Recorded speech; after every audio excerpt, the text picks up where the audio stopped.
Welcome back to Balanced Black Girl Podcast. Thank you so much for tuning in. My name is Les. I am your host, and this podcast is all about conversations that help us feel healthy, happy, thriving. And every month we have a central theme that we focus on each week from a different angle. This month's theme, it's getting close to summer. We're keeping it kind of cute for the summertime. We're lightening up a little bit. And our theme is Black women doing cool shit. So I'm sitting down with some of my favorite Black women content creators to talk more about who they are, how they create, what they're up to. And I'm very excited to be joined by a special guest today, Miss Sequoia Holmes, who is a writer, creator, host of the Black People Love Paramore podcast. I'm also lucky enough to call her a friend. Welcome. Oh, I'm so excited to be here. Thank you so much for having me, Les. I'm so excited to have you. I've wanted to have you on the podcast for a really long time. I'm so happy. Obviously, I've been listening to your podcast before we were friends even. And so I've always wanted to be on the podcast. I'm so excited to finally be here. It's time. We're here. The podcast is also like kind of how we met. Yeah. I DM'd Les to try to be friends. I shot my shot. And that worked out. It worked. That's how we got here. I listened to the podcast. Obviously, I was a fan. I was like, oh yeah, let me see what she's about. Honestly, I feel like most of my friends now come from social media. Mm-hmm. Like I use social media like a dating app for making friends. Exactly. Basically. Exactly. They always say it's a dating app. I'm like, it is. Bumble BFF, watch your back a little bit. Right. I've tried to use Bumble BFF a couple of times and I never was able to like actually solidify plans with people. Same. It doesn't go anywhere. Same. It's like, oh, we should meet up at a bar. And it's like, yeah. And then it never happens. When do we do it? Yeah, like, when is that? Instagram DMs, I make legitimate friends there. Legitimately. Very much that. Yeah. Well, I'm super excited to have you here today to talk about a bunch of different things. Yeah. But also, I want to make sure that our listeners know about Black People Love Paramore, which is your amazing podcast. And I think that the podcast really captures something that I really love about you is that you like what you like and you are very unapologetic about it. Yes. Yeah, some might say to a fault. Some might say close your mouth a little bit. We don't need to know all of your thoughts and opinions on everything, but that's why I have a podcast. I have a podcast called Black People Love Paramore, as Les just introed, and it's about the different niches, ideas, topics that Black people really like that mainstream media doesn't necessarily associate with Black people, but that we know that we like. Mm-hmm. Like Paramore, other topics have been astrology, Tony Hawk, anime, Ariana Grande, et cetera, et cetera. Ginger ale, that one always makes people laugh. Yeah. So, yeah. And I think what I appreciate about it is with some of those things, I think there's probably a lot of people who like them quietly. Yes. They may think like, oh, I like this, but I can't talk about it. Yeah. Oh, this is like white people shit. Certainly. And like the reason I chose Black People Love Paramore as the title, because I went back and forth between just calling it Black People Love blank. Yeah. Versus Black People Love Paramore. Paramore was kind of the rallying cry when we all realized that we did like this quote unquote white thing. Paramore's Black.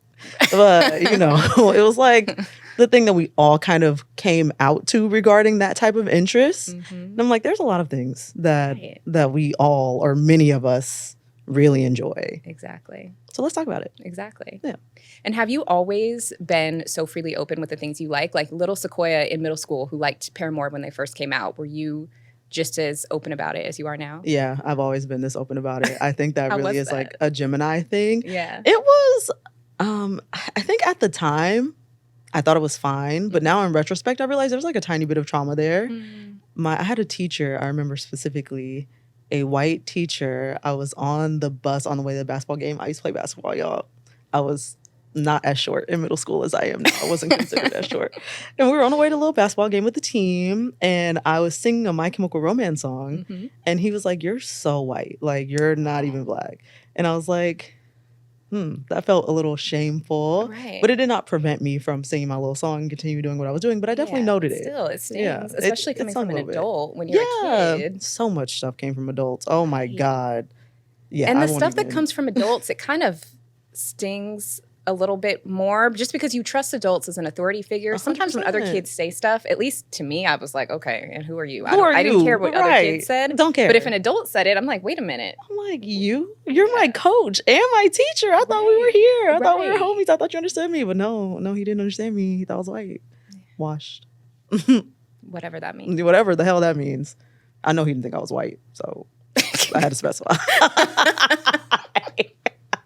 You know what? He's probably listening to the podcast now, so Hey, I don't want to shout you out by name. I don't want to Yeah. embarrass you, You know for who you real, are. but you know who you are.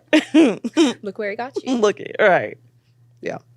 And I think, too, what I appreciate about the conversations you have is it makes people feel less alone. Like maybe they did have that experience in middle school where they liked something that was a little bit different and someone said something, they're like, ooh, okay, maybe I'll keep this to myself, or maybe I'll pretend I don't like it.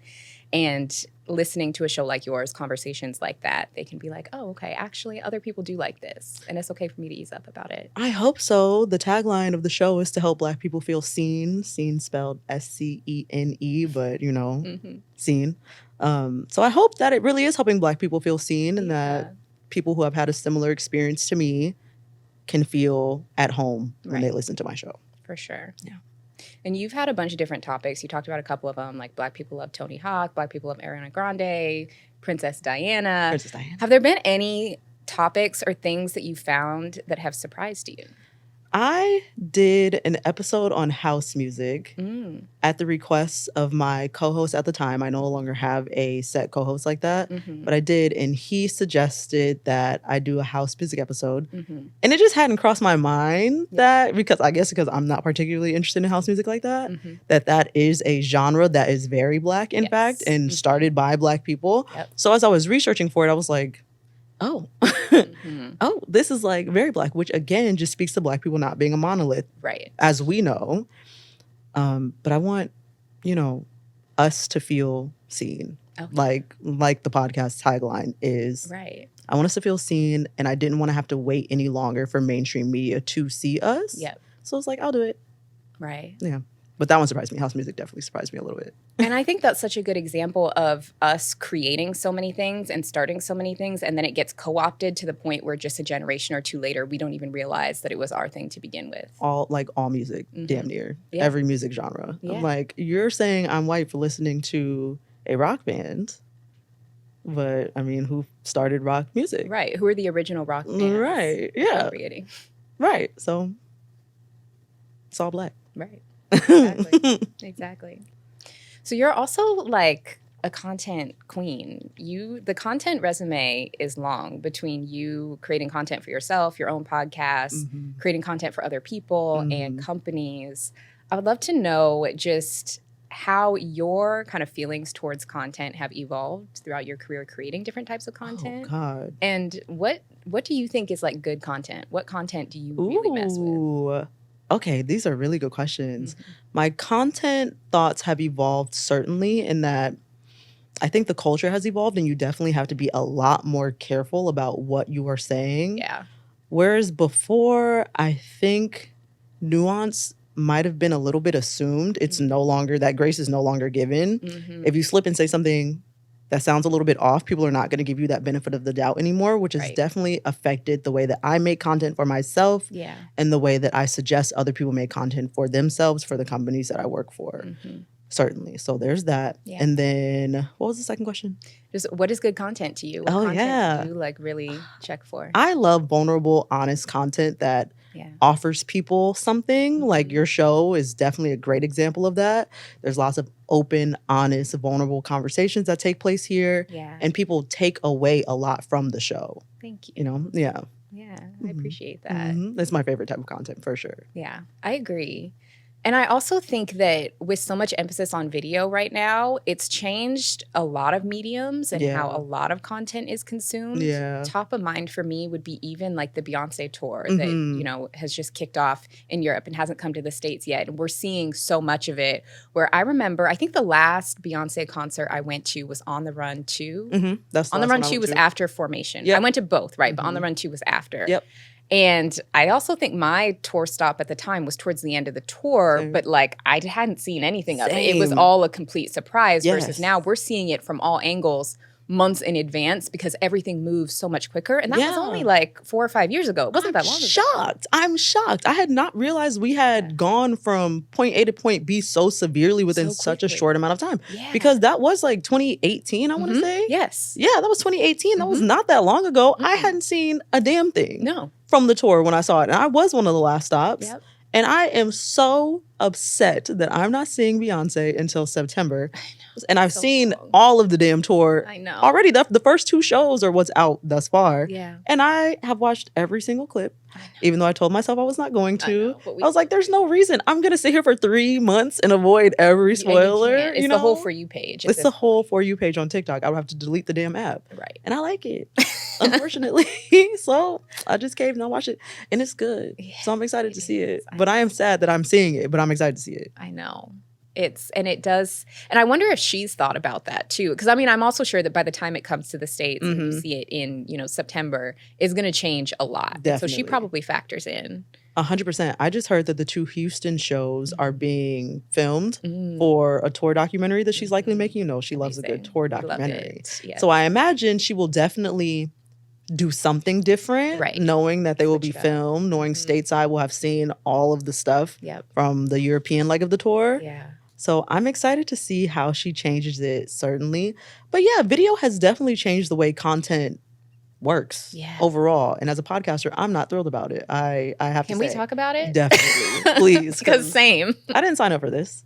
I didn't sign up to be, I was going to do YouTube content anyways. Yeah. But I wanted to do YouTube content when I wanted to, not when I have to for my show now, I have been batching episodes just because when this comes out, I'm going to be traveling. And actually, I think when this comes out, I will have just seen Beyonce on the tour stop that I'm going to in Europe. This episode's going to come out like a couple days after. But so I'm batching right now and I'm recording a bunch of episodes in a short time. And I'm like, what do I wear? Okay, I have to record 4 episodes in 2 days. I need 4 different outfits. How do I? And I do kind of miss the old days where I was just like recording in my closet and it didn't matter. 100%. I am literally still recording in my closet. And people are looking at my clothes behind me as I'm recording because I'm like, yeah, I know that it has to have video. So y'all just got to see the clothes behind me. I didn't clean the closet. I'm sorry. I know. That's that. I know. The medium has changed a lot and really quick. I really think it was the pandemic that changed podcasting a lot. And TikTok. I think it's the pandemic combined with TikTok. Yeah. One and the same at this point. Yeah. Yeah, definitely changed the entire medium because people realize you really can go viral on TikTok. And you can convert that to something else. Yeah. I've done that with the podcast, so I know it works.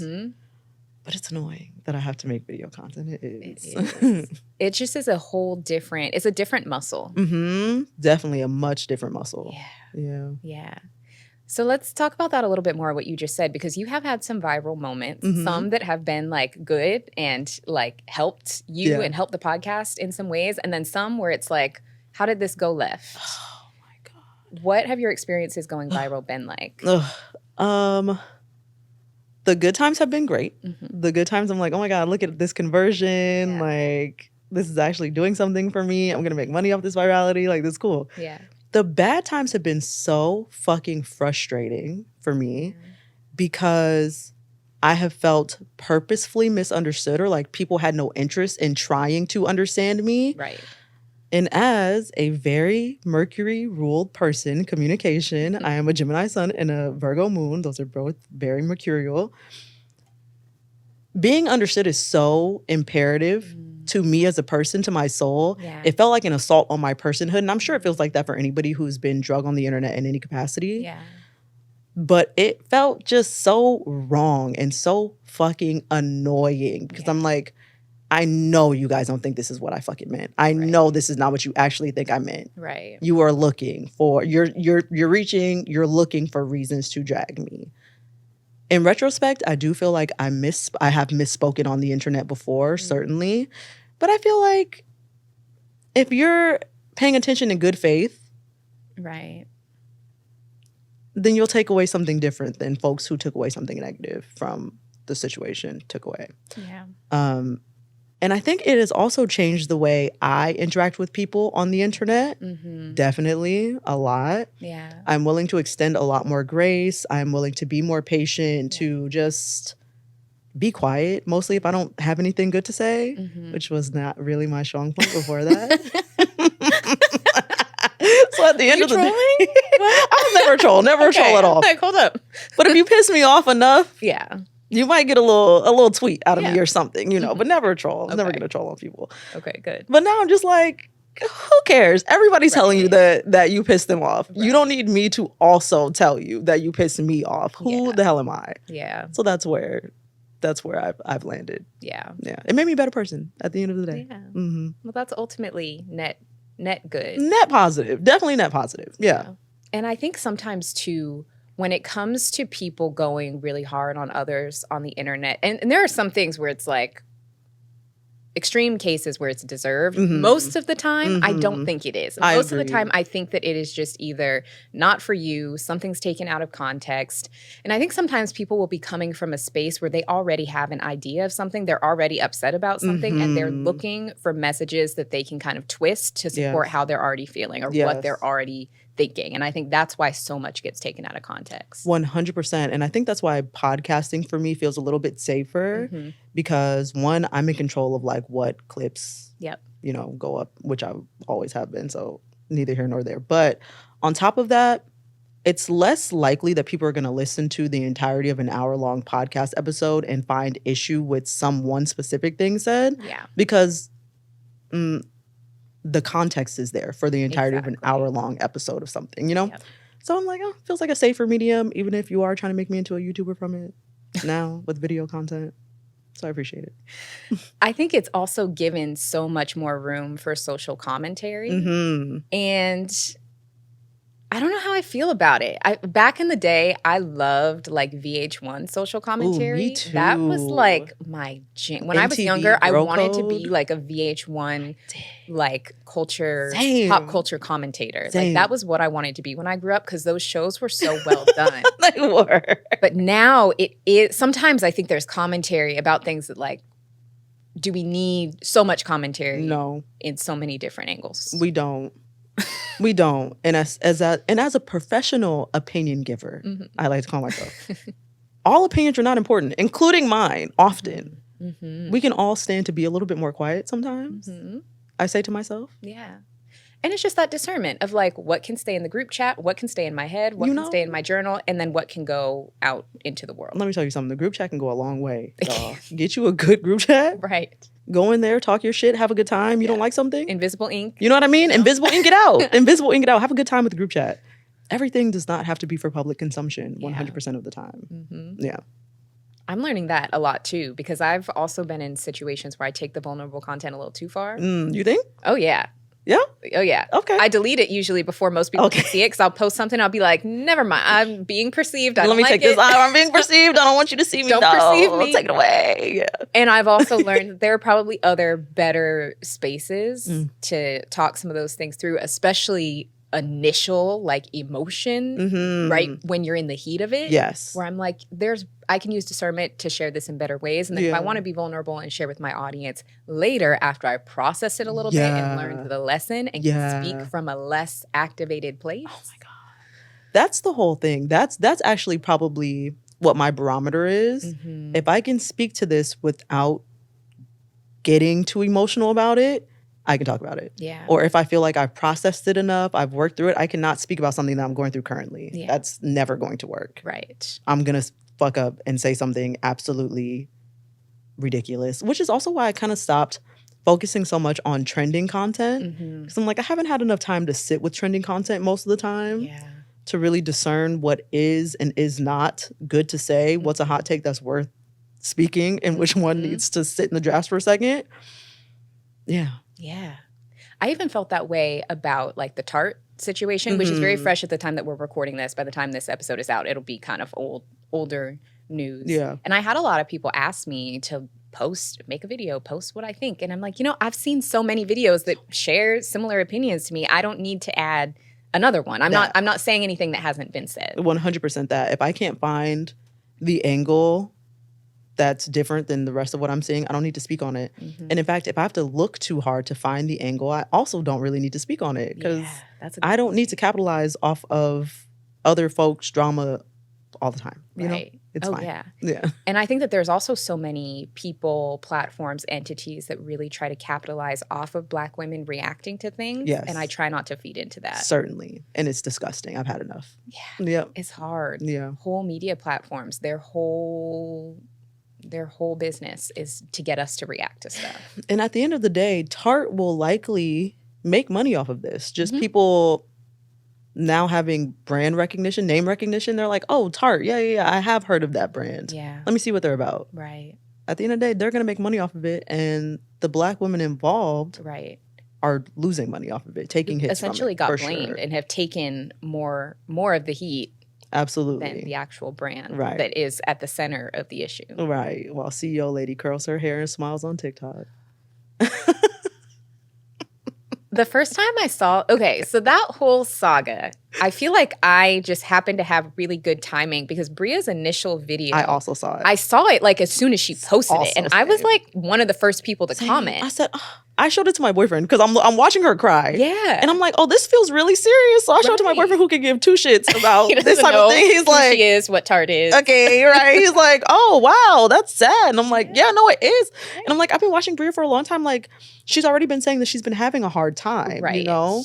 And so I was like, damn, I know that really pushed her over the edge. That would also make me really upset too. So I get it. Yeah. And then when I went back to look for it the next morning, I don't remember why I wanted to look for it again. It was gone. And I was like, oh, Tarte must have said something about that. And then things started going very left. And I was like, oh.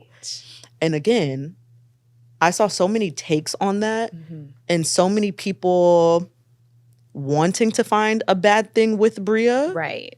I'm like, no, you're not watching this in good faith. You're not watching this as like, this is a Black girl who just experienced something that hurt her feelings. Right. Because she's a human being. We all hurt. And she reacted to her feelings being hurt. Yeah. As I would too, as anyone would. Would we not? So it's just, the internet's annoying. It can be annoying. It's just such an interesting place how people, or it's interesting how people choose to express themselves in that moment. And then even the like, get ready with me apology, which was like not an apology. I sprained my ankle running to the comments and have never been so disappointed in a comment section. I swear! I said, because I knew, I saw that video and I was like, oh, I know people are going to give her the business. And then I go through the comments and I'm like, what? What is this? Who are y'all? Who are all these heart hands? Right. All these pale heart hands in the comments. Okay, but it wasn't your situation to forgive. Who are you? I forgive you.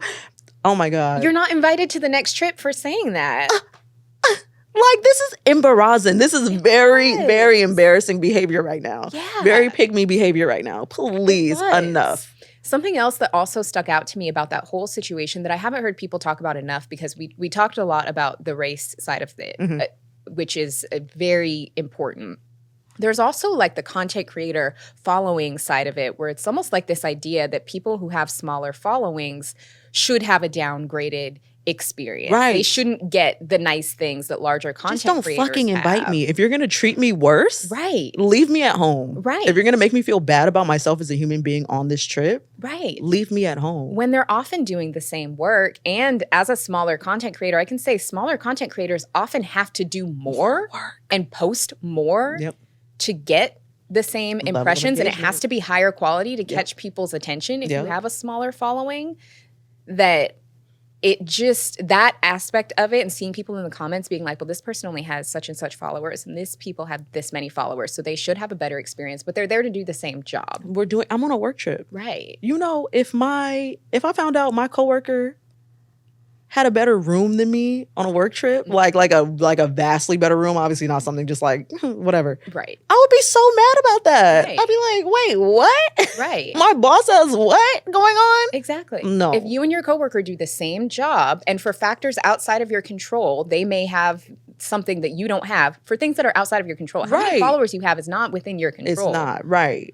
And you find out that they're making significantly more money than you or getting significantly better opportunity than you, and you do the same job. I'd be like, so why mad. is that okay? It's not. Yeah. It's literally not. And it's stuff that a lot of us experience in our regular jobs, but somehow with content creators, people just don't seem to see it. People think that shit is not a real job. That's why. Yeah. People think you're monetizing your life and that's it.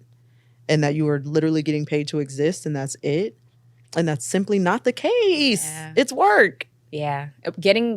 Monetizing your life sounds simple, but is actually really, there's a lot to it. I was going to say, even conflating monetization and your life is exhausting. Yeah. It makes your life feel like work. It does. So You're never not. as working. someone, right, who does not do this but has worked with folks who do, Yeah. I know it makes your life feel like work. It does. And I've also been on brand trips. I've traveled as part of collaborations. And I'll also say those things are not a vacation. People are like, oh, it's a free vacation.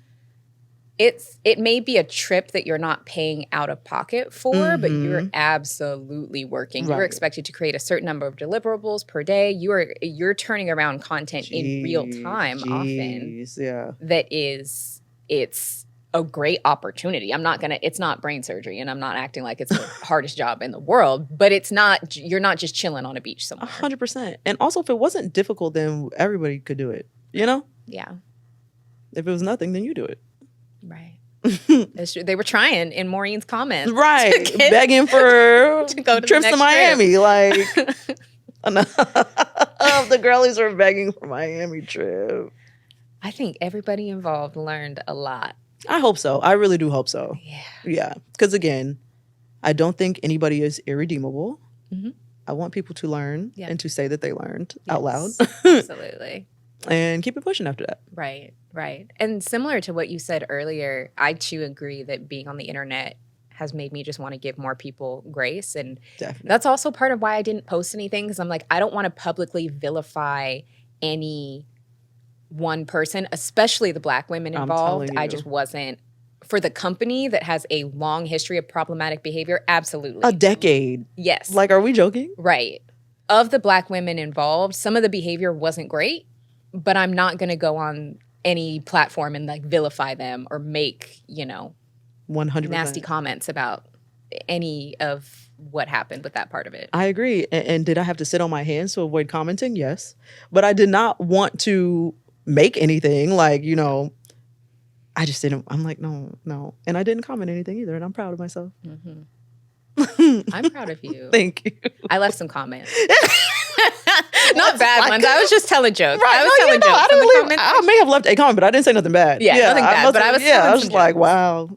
Or thank you for standing up for Bria. I did say that to people. I said thanks. I liked some comments. Yeah, I definitely said yes. Upvote. Yeah, yes. I was definitely liking some comments.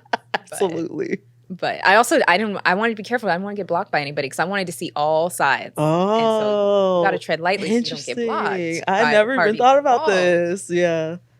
Yeah, no, I've never considered. Because I want to see it all. Right. I need to see eyes on everything. Absolutely. Mm-hmm. So I want to switch gears a little bit and just talk more about you so that the audience can get to know you if people are not familiar with you and your experiences. So in addition to Black People Love Paramore, you also have a second podcast called Glass House, which is your podcast that is a bit more vulnerable. It's you sharing more about your personal experiences and lessons that you've learned. And you had a really, really wonderful episode about rejection being redirection. And I would love to talk more about that because I think for a lot of us, and actually in last week's episode, we talked about this too, especially for Black women, we tend to be very ambitious and very high achieving, and we set these goals and we reach them. And sometimes when we don't, it can feel so devastating, especially when you are used to reaching certain goals. Definitely. So can we talk a little bit more about those experiences and what they taught you? Certainly. So first of all, I have a podcast called Glass House, but I have not released a new episode since March because I realized it was very fucking ambitious to be like, oh, I'm going to have 2 podcasts. Yeah. No. It's ambitious. I will relaunch a podcast soon. I have an idea for it, so I'm going to let it take form. Hopefully by the time this is out, it will have like a little something going on over there. Great. But go check it out. The episode that Les is referencing, rejection is man's protection. Rejection is the universe's protection. There it is. I talk about a couple times where I have really forced something that I had already been rejected from. And the outcome of me forcing it and getting it was bad. So the 2 examples I give are really wanting to attend the University of Southern California for undergrad, not getting in, and then deciding I was going to go to grad school at USC. I didn't want to go to grad school necessarily. I didn't want the degree that I was going to grad school for. I just wanted to go to USC because I didn't get the opportunity to for undergrad because I did not get accepted. Yeah. I went. I absolutely hated it and took out an additional $20,000 in loans for 1 semester at USC. 1 semester at USC. $20,000. Oh my God. It's egregious to me, you know, like, Yeah. so that wasn't worth it. That was not a good time. I guess it was worth it in that it let me know, stop trying to force stuff that's not for you. Mm-hmm. But did I learn that lesson the first time? No. Because We never do. No, it has to present again. It has to present again and harsher, much harsher. Mm-hmm. So the second time I really went to work for this one specific company, I had been rejected from the company, I think I had been rejected from the company already.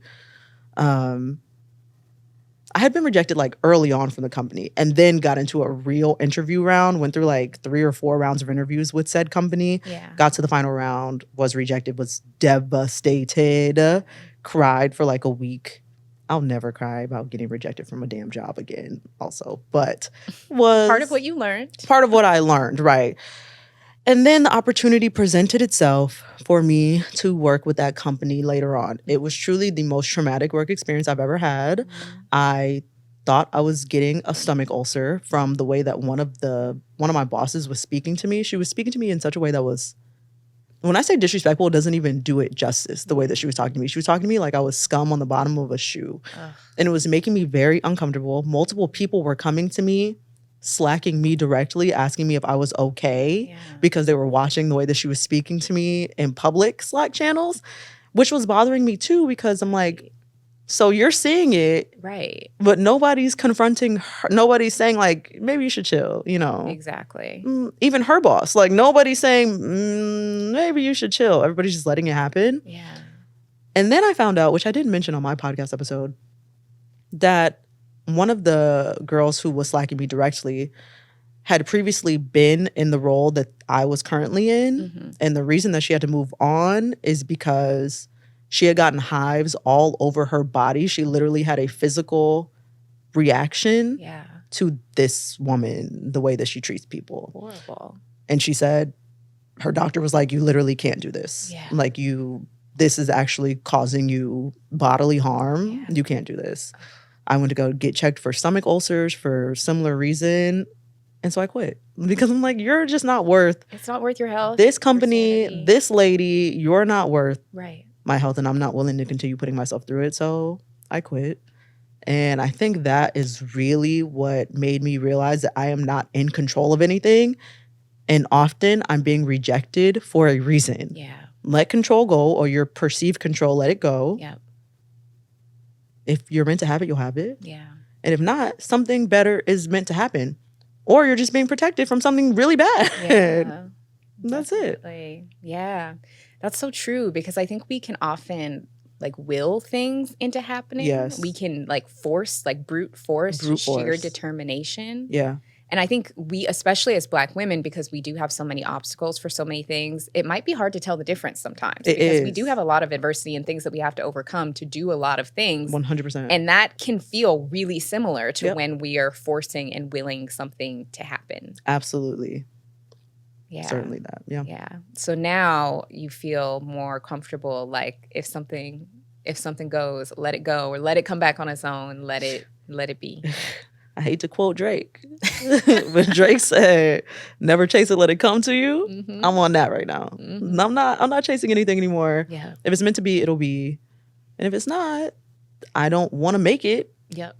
That's fine. Who wants something that doesn't want them? I want what wants me. Exactly. And that can apply to everything. Jobs, opportunities, friendships, partners. There's no part of life that doesn't apply to. I've also experienced friend situations where I knew up front something felt a little... It's like, I just don't really like them that much. But instead of just being by myself, I would have rather had anyone there as opposed to like being by myself. And that just didn't end well. Yeah. You always know. You always know a little bit. Don't force. Always. I've definitely had that situation with dating for sure, where it's like, maybe I like this person because I like things about them. Yep. But I actually don't like how they make me feel. Yep. This situation, I'm anxious, is triggering my anxious attachment, and I'm not feeling good in this. Yeah. Then that's a good sign to let it go. And I'm finally learning that lesson. Definitely feel you on that. Yeah. That's a hard one to learn. It's a very hard one to learn.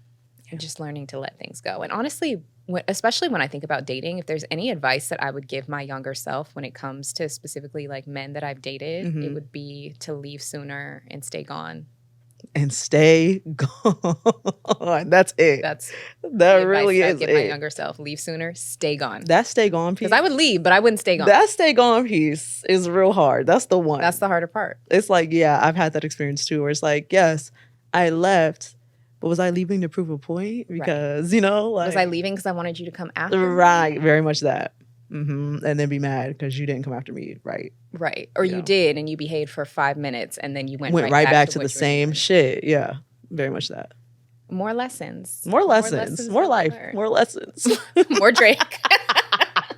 Additional Drake, yeah. More Drake. I used to talk about Drake on this podcast quite a bit, but that was also back in like 2018. That was a different time. Yeah. It was a different era. Drake. Now there's, we don't, not as much to talk about. Nah, yeah. He be on some. We've matured. Yep. He's there. They be on some other stuff. Yeah. Yep. Yeah. So kind of along the realm of like manifestation, letting things come to you, I would love to talk a bit more about astrology. Because you're an astrology girly. I am. I think you're more of an astrology girly than I am. Because I like astrology when I like what it has to say. And then if I don't like what it has to say, then I'm like, this isn't real. I don't believe it. Yeah, I don't even believe this. Yeah, get rid of it. Yeah. Remind us of your big three. So you mentioned that obviously you're a Gemini sun. I am a Gemini sun. Virgo moon. Capricorn rising. That is a very interesting combo to have that earth. Lots of earth. Balancing out that air. Yeah. People tend to see the earth immediately. And then people never think that I'm a Gemini, which I get. I feel like I don't have the normal musings of a Gemini. I think you do, but it's after you get to know you. It is definitely way after. Yeah. The immediate like chattiness, immediately friendly thing, I don't have that.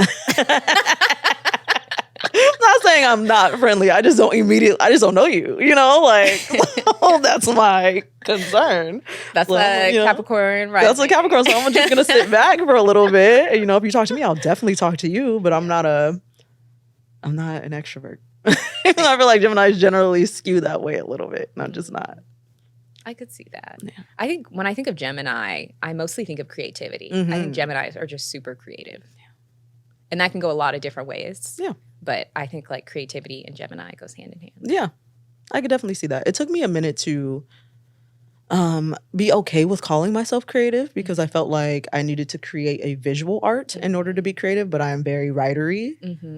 And so I was always like, I'm like more intellectual. And I'm like, sure, but that's creative, babe. Yeah, your writing is creative, podcasting is creative, all those things. So I'm like, but you're not making, a painting. It's like, yeah, you don't have to paint to be creative. Absolutely. Yeah. And I would love to talk a bit more about the introversion again, because I believe you also had written a piece that got very widely that was a good viral moment too. Yes, about the challenges of being a Black woman introvert, because people do often expect us to be these like bubbly, big personalities. Yeah. And sometimes if you're someone who's a little bit more reserved, you can kind of be perceived in a different way. And that can create a lot of challenges for us. 100%. Yeah. I wrote an article a few years ago. What year was that? I think that was 2019, called Black Women Aren't Allowed to Be Introverted in the Workplace.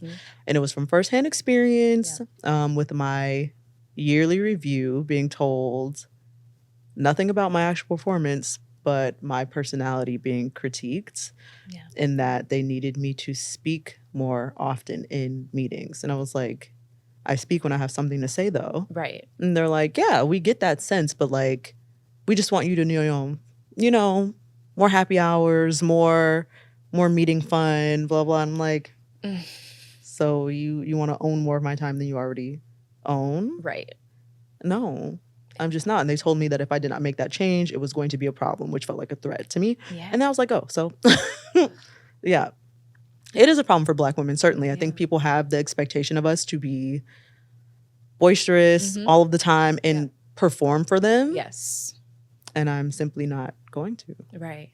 That's super relatable. Yeah. I once had a manager who, I think she just like really wanted to be my friend. And I don't know why. We were kind of around the same age. This was like earlier in my career. She was like a very young manager, and she was very young to have the job that she was doing.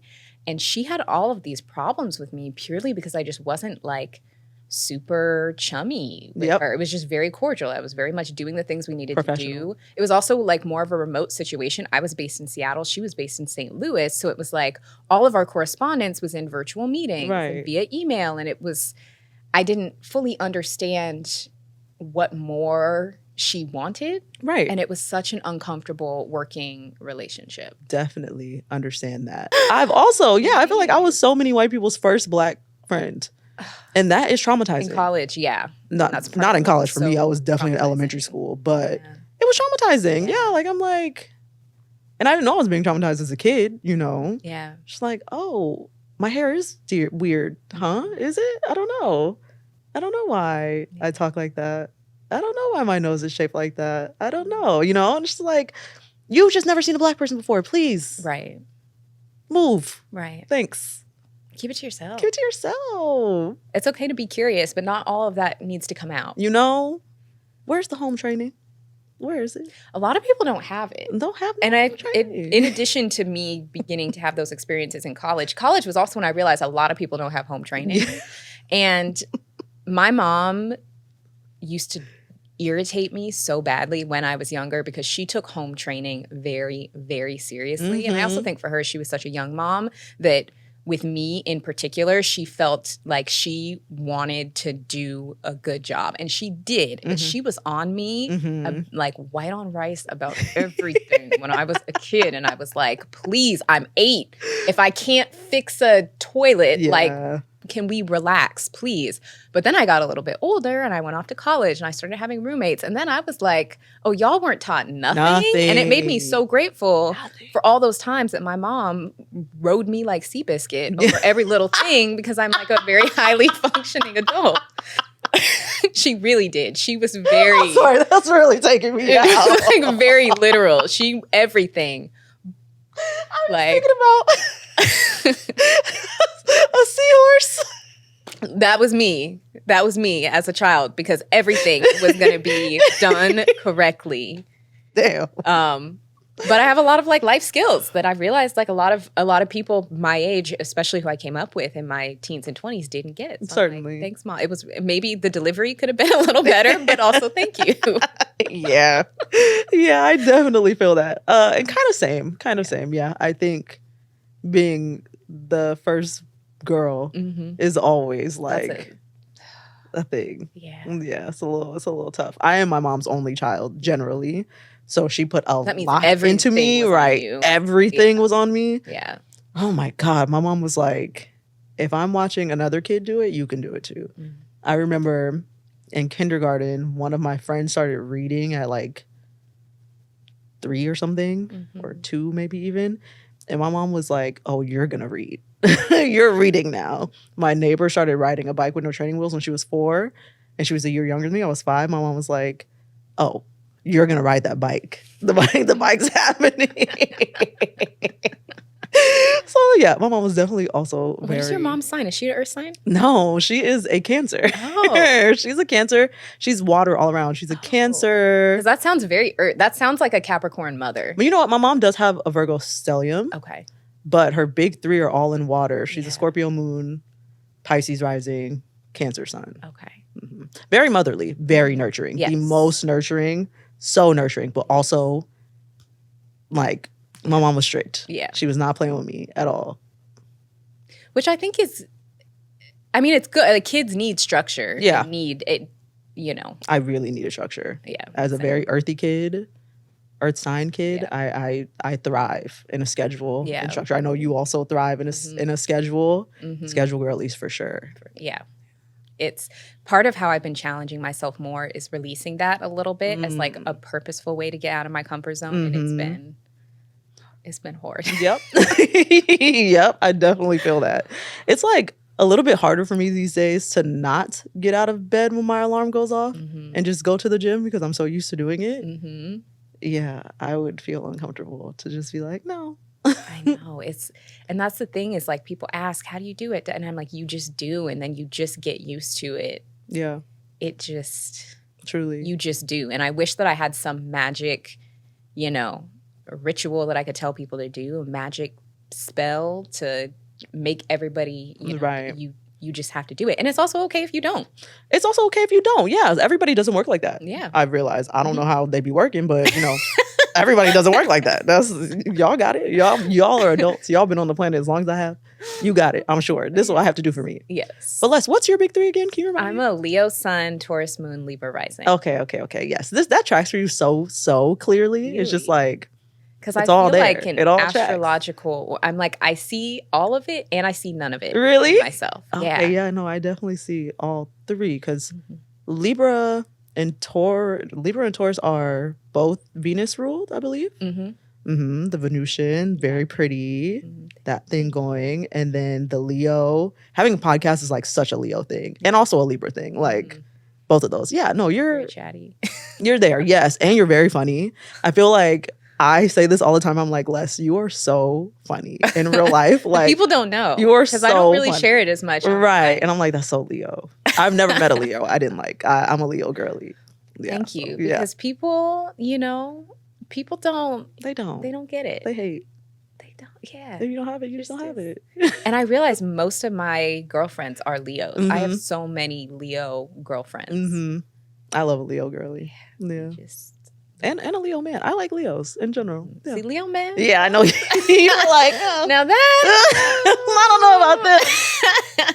Yeah, I get that. Yeah. No, Leo men are fine. I just wouldn't want to date one. I was in a very long relationship with a Leo man. It was good. Yeah. For the most part. Yeah. It's, it's one of those things. What is your Venus? Cancer. Okay. Me and my mom had a lot of synergy. Me and my mom are very close. We have a lot. Yeah. I'll do like a synergy chart sometimes. Me and my mom's chart, I'm the most compatible with my mom of anybody I've ever done a chart with, and I am very grateful for that. That's such a blessing. I love that lady so much. My favorite person. I love that. Similar. I also have a lot of synastry with my mom. Yeah. Having a Taurus moon is usually an indication of like a good relationship with the mother and having a mother that's very nurturing. I love that. And then my mom and I have a lot of the same placements. We're both Virgo Mercury, so we communicate very similarly. I love that. It makes communication very easy. Yeah. Libra Venus. Yeah. She's also a Libra sun, so with my rising, it's like very compatible. I love that. I think my mom is a Gemini Mercury. So, and a Gemini Venus. And I am a Cancer Venus and a Cancer Mercury. Yeah. So we have a lot of... They're like puzzle pieces. Yeah, we have a lot of synergy going on. That's so good. Kind of along I don't know what I was saying. Astrological. I tried to say astrological and astrology at the same time. Yeah. Following along with the astrology, I would love to get into Saturn return for just a moment. Yeah. Because it's happening. I mean, it's always happening depending on the sign, right. But it's happening for you. It's happening to Quick me. recap for the girlies who may not be familiar with Saturn return. Everybody has a Saturn placement in their chart. Saturn is a planet that rules over kind of discipline, work, a sense of responsibility. And the sign that your Saturn placement is in goes back to the same sign as when you were born every like 28 to 30 years. And it can feel like a really just turbulent time. Yeah. For a lot of people, that's why they're like, my late 20s are a mess. What's going on? That can be like the quarter life crisis. And so Saturn is currently in Pisces. You are a Saturn in Pisces girly. Damn. But what's so interesting is that Saturn is this planet that's all about rules and structure. But Pisces is like loosey-goosey and flow and watery. And so that just seems like such an interesting placement. It is. It definitely is. And I would just like to say, I've only been in my Saturn return for, 3 months now? Yeah. It started in March? Yeah, it started in March. And I am having a much better time than I was having pre-Saturn return. Good. Before Saturn return, Saturn, in 2019 and 2020, Saturn was in my first house. This is getting very specific to lots of the girlies. Saturn it was in Capricorn, and I'm a Capricorn rising. It was in my first house on top of my ascendant, and so was Pluto. And Pluto has just exited my first house into my second house off of my ascendant for the first time. I was going through it. All this to say, I was really having a hard time in that time. Yeah.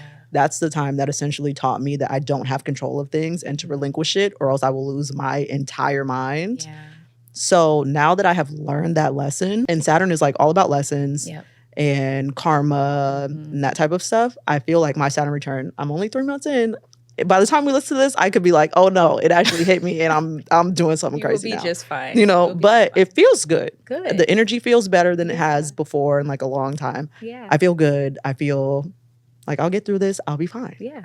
Absolutely. Yeah. You will be. Yeah. Hopefully I'll be good. Hopefully it'll deliver good results, you know? I mean, that's truly what the Saturn return is. Like, Yeah. it's turbulent while you're in it, but you usually come out of the other side just having the transformation that you need to have. Yeah. And even like my Saturn return was really hard while I was in it, but also so much good came out of it. I started this podcast in my Saturn return. I moved to LA during my Saturn return. So I was going through it for a lot of that time. Yeah. But I also planted a lot of seeds that were really great that got to bloom after I finished. So it's kind of a mixture. And I'm just really looking forward to my 30s. Yes. Like 20s is a mess. 20s, at least for me, it was a mess of a decade. It's always a mess of a decade. Yeah, I'm looking forward to just having a little bit more stability. Yeah. A little bit more grounded. A little bit more sure of myself. I feel like you already are so much of that, though. I second guess myself when I said sure of myself, because I'm like, you've always been pretty sure of yourself, TBH. Which is a great just thing. More, I don't know, less easily shaken, I guess is the thing, because I have always been very easily shaken, like little inconveniences. I'm like, I'm done. Yeah. And I've always been a quitter. I was just talking to my boyfriend about this. I have always been a quitter. And so In I'm what happy. way? Like quitting? Just quitting every damn thing. I did every sport imaginable. I did gymnastics, tap dance, piano, violin, just everything. Yeah. And it was just like, quit. I think this podcast is the longest thing I've held on to. Yeah. And I understand why people hold on to things, because you can't see anything grow if you don't hold on to it. That's true. Yeah. And I think as you were describing that almost to me sounds less like being a quitter and more like wanting to try things. Like that sounds very much like a Gemini wanting to just try stuff. Mm-hmm. I definitely have that for sure. The pure Gemini. I want to do that and that and that and that. Yeah. What's your human design? Do you know your human design? Ooh, it's a manifesting generator. I know yours is too. Yeah. That's like, that sounds MG. Yeah. Very manifesting generator. Yeah. So it means that you get lit up by a lot of different things and you need to follow what lights you up. So it's natural that you want to quit something if it's not lighting you up anymore, because you want to find the next thing that will. Which is why having a 9 to 5 has not been super easy for me. Yeah. I'm like, I want to stop doing this now. Same. I thought I wanted to have this little job, and I would love to be able to sustain with this same level of comfort. Let me be clear with my speech. This same level of comfort without this thing that requires so much of me. Felt. Yeah. But then it's also hard when you do have those Capricorn placements, because then they're like, wait a minute. It'd be like, the stability girl, you're going to have to suck it up. I know. Shut up, MG. Shut up, Gemini. Virgo and Capricorn be like, nope, don't care. You gonna get through it. You're going to be okay. Right. Say, I have a Cap stellium and we have this conversation. Oh, yeah. I also have a Cap stellium. Yes. Every day. I have a Cap stellium and a Scorpio stellium. Oh. Yeah. That makes sense, though, because you definitely do have water. You have some water tendencies, and it makes sense that it's Scorpio as Most opposed of mine to is another water sign. Most of my chart is water. Okay. Yeah. This is tracking. Only one air, just Gemini sun. Yeah. This is tracking. Yeah. That makes sense. Mm-hmm. Well, I love a good astrology chat, especially because you know more about astrology than I do. So it's fun to talk to you about astrology because you know what it all. I'm an astro girl for real. Yes, I'm deep in here, y'all. Don't ask me too many questions. I'll ramble for hours about it. But it's fun. It is very fun. Yes. Yeah. So before we wrap up, I would love to just do some rapid fire favorites just to see what are you liking these days? What are you into? So I love this. First thing, what is your favorite wellness trend, habit, or practice? Ooh. Olipop. I know that's bad to say. That's not even a wellness trend. It is a trend. It is. It's so good. You got me onto Olipop. It's less. What is it? The strawberry vanilla flavor? Yes. You can't go wrong with that one. Oh my God. Les just made the coolest little smoothie situation on her story. Float. The root beer float. Yes. I'm going to Whole Foods to go get that today. I said, yeah, that's the snack that I need. It was that's so a little good. Treat. Yeah, it looked good. I knew. Nightcap, little treat. I knew. Put a little vanilla protein powder in there. Yes. Yeah. I posted it on TikTok. If y'all want to see it, it's on my TikTok. Yeah, go look at that. You can go see it. Because that was good. Yes. Love it. We stand the Olipop. Yeah. Olipop. Poppy's good. Honestly, any probiotic, prebiotic soda, it's all good. Very much that. Yes. Favorite beauty product right now could be skincare, hair, makeup. Honest Beauty's mascara has been really good for me lately. I don't know if Honest Beauty has done anything that people hate. Yeah. They're lucky. They stay low in the cut, but are like consistent. They have that mascara has been really good. Yeah. Yeah. Okay. Love it. Favorite place to shop? Ooh, Abercrombie. Yes. Abercrombie has been very good lately. I also got a Nuuly subscription. Also, thanks to Les. Let me tell you something. Having influencer friends is so much different than following influencers, you know? I'm like, oh, you guys are like really influential for real. I'm like, yeah, everything that Les suggests, I'm doing it. So it's because when I like things, I just get excited to talk about them. yeah, she be talking about it in real life. So I'm like, oh no, no. I brought Olipop She be talking to your about it in house. real life, I'm really, like, for okay, real. here you So I go. was like, no, Olipop, Nuuly, I have both. They're both great. Abercrombie and Nuuly keep me right. Yes, love it. Music that you're listening to. Ooh, what have I been listening to lately? What did I listen to on the way here? Damn, why am I spacing on this like that? Oh, I just listened to the new Jonas Brothers album today. How is that? It was all right. Yeah. Yeah, it was all right. It was very Harry Styles-esque, which I thought was a natural and interesting transition for them. I'm like, yeah, this feels like what y'all always really wanted to do. Right. And then Harry Styles did it. Right. And y'all like, okay, we can go. Yeah. Yeah, go. Interesting. I was never super into the Jonas Brothers. I think that I was just like a little bit too old. I was a little too, once they kind of came on Disney, Camp Rock, I just aged out of Disney at that point. Yeah. Because I was more of like the Even Stevens, Lizzie McGuire the generation right before. And I'd just gotten a little bit too old. So I never got into them. Yeah. But they're all over the For You page right now promoting this album, and they're really funny. Like they're entertaining. So funny. Yeah. And I know you say you didn't really listen to Jonas Brothers like that. I was always a Nick girly. Absolutely. Right? Okay. Absolutely. I'm not tripping. Okay, because I swear to God, Joe Hive eats me up. They be like, what are you talking about? Like, it's always been Joe. And I'm like, maybe it's Joe now, but are y'all joking? Nick was that man. He was. Back in the day, okay? Right. When he did Jealous with the choir, I was like, wait a minute. I have brought this up to friends.